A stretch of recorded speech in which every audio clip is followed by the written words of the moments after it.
morning. I'm still in Amsterdam, my last day, only here for 2 days, so I'm going to try and enjoy it today because the sun has decided to actually come out, so it's really exciting. This is our living room, but I will show you the spectacular view. Isn't that beautiful? So actually I was doing a little bit of work here this morning on my computer and enjoying the sun and the water, and I will show you the view a little bit better now. Sometimes when we get lucky, actually people are swimming down here. I know it sounds crazy, but the water is actually quite clean and people do it and they love it. There's a little beach on the other side of the building, and this is Amsterdam in a way that I'm sure you've never seen it before. I'm ready to go into town and it's nearly lunchtime, so we're gonna have to find something that's gluten-free, dairy-free, egg-free, all kinds of free. And it'll be interesting because it's a land of dairy, it's a land of cheese, but I can't have any, and that's okay. We'll find something else that's just as good or even better, so we'll be fine. So let's not waste any more time. Let's go. Or as we say in Dutch, zullen we gaan?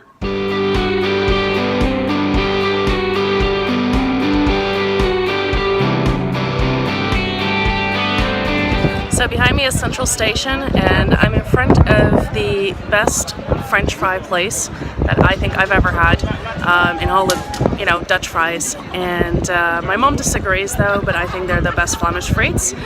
And the place is called, I don't know if you can see it, it's called Mannekepis, and it's right on the Damrock. Now, I'm not gonna go here today. I'm gonna stay healthy, stay on track, but if you do want good fries, good place to come. No lineup now, but that's very unusual, especially for a sunny day.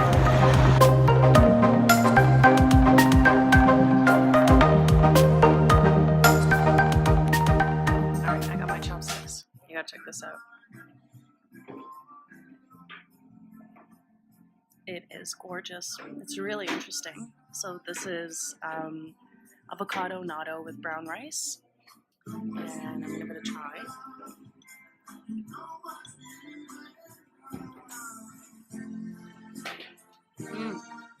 It's really good. It's interesting. Definitely different. It's amazing. So I just left the vegan restaurant and I am round. Oh my god, I am so round. It was very filling. And just as I was about to finish up, a bunch of people piled in and, you know, went all around the communal table. It's really nice.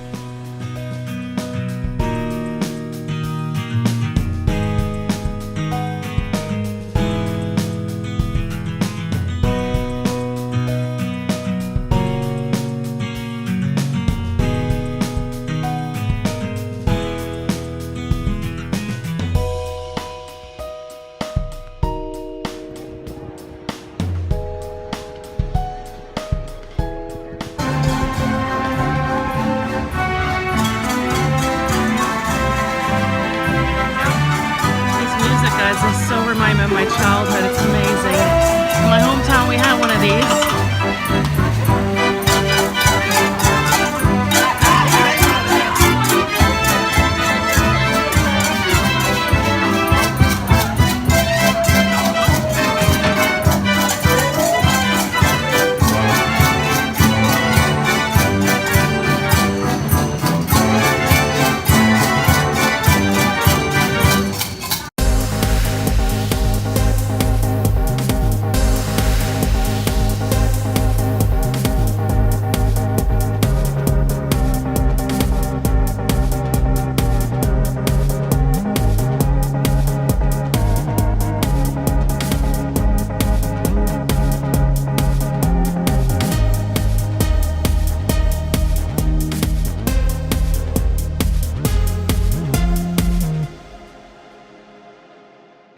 Welcome to the Bloemenmarkt, or also called the Flower Market.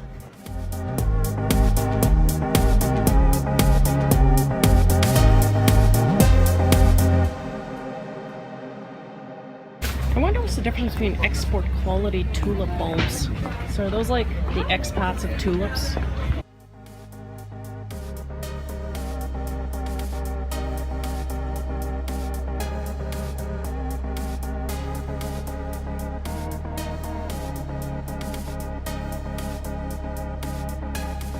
This is where the Blue Boat Company docks. It's one of the tour boat companies in Amsterdam, and I've taken them before.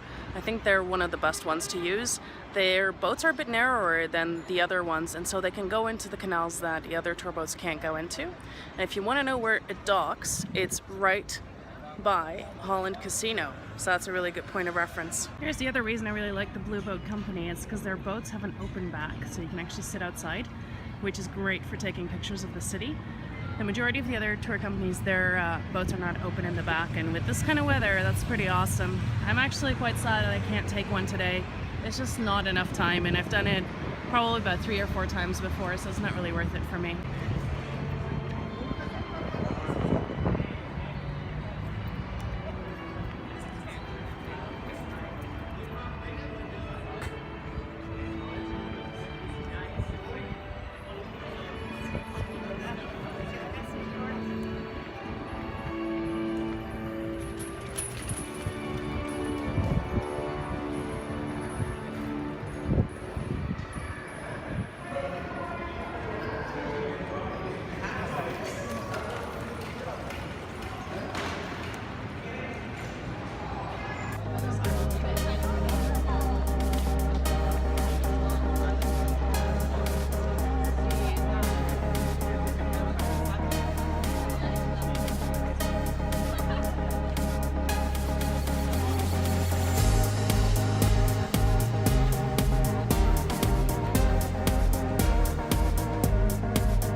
Left the Van Gogh Museum, and I just have to sit down on the grass for a second because I'm pretty tired after hours of walking around.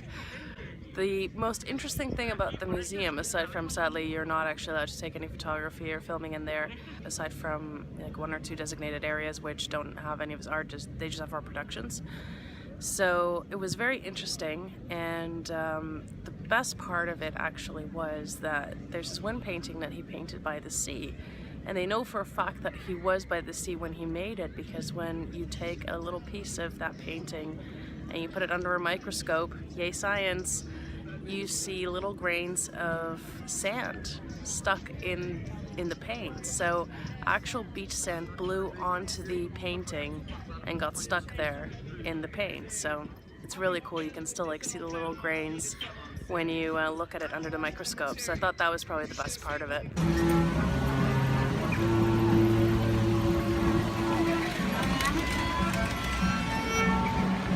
Hey, special song for you. Thank you.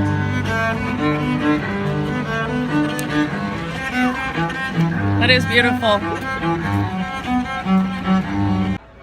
I scored a coveted spot by the canal, and I'm going to catch up on some reading.